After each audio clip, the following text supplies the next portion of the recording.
عصابات الامارات. في فترتي الصغيره اللي قضيتها في الامارات، زي ما قلت لكم في اول فيديو لما رجعت، ان انا كنت عشت في الامارات الفتره اللي فاتت، وده اللي كان مخليني ما بعملش فيديوهات. بس لما رحت بدماغ واحد زيي بيحب التكنولوجيا بالشكل المجنون ده، وايه اللي بيحصل، واكتشفت ان العالم حاجه والامارات كدوله في التليفونات بالذات وفي الصناعه دي حاجه تانية خالص. شفت حاجات كتير وشفت تليفونات كتير، بس ده الحاجات الكويسه اللي معلن عنها. لكن في وسط كل ده في سوق هناك في دبي تحديدا اسمه سوق نايف، نقدر نقول هو المافيا او العصابات بتاعه التليفونات. يعني من الاخر بنسبه 99.9% انت مستحيل تلاقي تليفون يكون سليم او يكون ما اتفتحش قبل كده، زي ما كلنا بنقول الجمله الشهيره دي. واي شركه في مصر هنا، تمام، بتعمل عرض وتلاقيه 50% مثلا خصم، او بدون ذكر اسماء طبعا. الفيديو ده اتمنى يكمل وما يتمسحش لاي سبب من الاسباب، بس اتاكد بنسبه 100% ان التليفون ده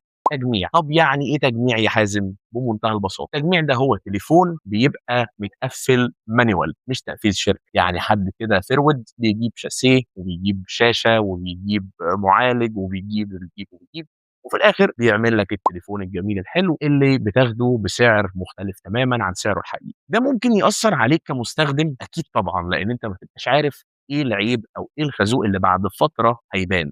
وهنا انا بتكلم على كل التليفونات، حتى لو ايفون. هتقول لي انا لو مش مركب حاجه اصليه الايفون بتاعي هيبين ان دي حاجه مش اصليه. لا، مش على طول. كلامك صح بس غلط. يعني سهل قوي ان حد يرفع نسبه البطاريه ل 100% ويثبتها والتليفون ما يقراش ان البطاريه متغيره، وسهل قوي ان حد ياخد الشاسيه بتاع البطاريه القديمه ويركبه على البطاريه الجديده ويكون فاتح التليفون وغير البطاريه وتعد معاه دورات شحن عادي جدا، ويقول لك الجهاز ده لقطه.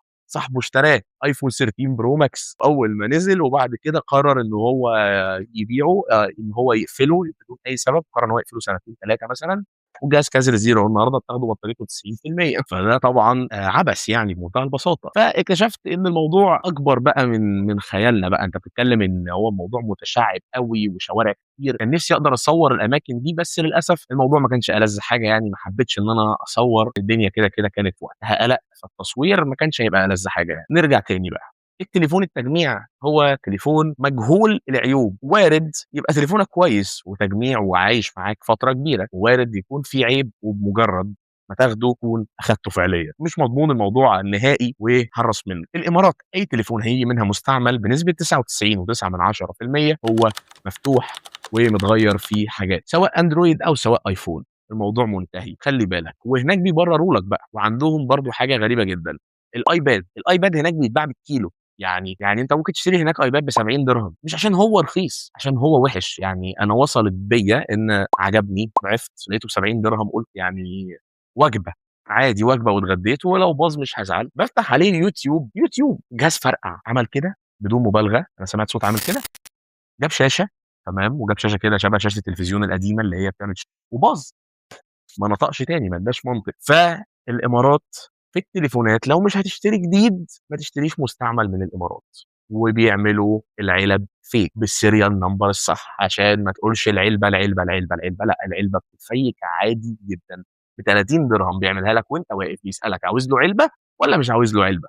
بتقوم جاي قايل له عاوز علبه، فبيقوم جاي قايل لك 30 درهم زياده. احلى مسا على الدنيا، خد احلى علبه يا معلم، والتليفون بتاعك بقى بعلبه بسيريال نمبر حقيقي. وبيركبها لك كمان بالاستيكر عشان تاخد التجربه كامله وتفك الاستيكر بتاع العلبه. فكل حاجه وارد ان انت تاخد فيها مقلب. خلي بالك، ما تشتريش غير من مصادر موثوقه، وما تشتريش تليفون معمول عليه عرض بريمو قوي، وما تشتريش تليفون معمول عليه عرض ما يتصدقش وتقول ده عرض وفرصه ولازم الحقه. في مثل حلو قوي انا بحبه، بيقول too good to be true، يعني كويس قوي لدرجة ان انا مش مصدق ان هو حقيقي. ففكر دايما، والحاجة اللي تلاقيها لقطة خصوصا في المستعمل ما تجيبهاش، لانها لو كانت لقطة ما كانتش هتلحق توصل لك.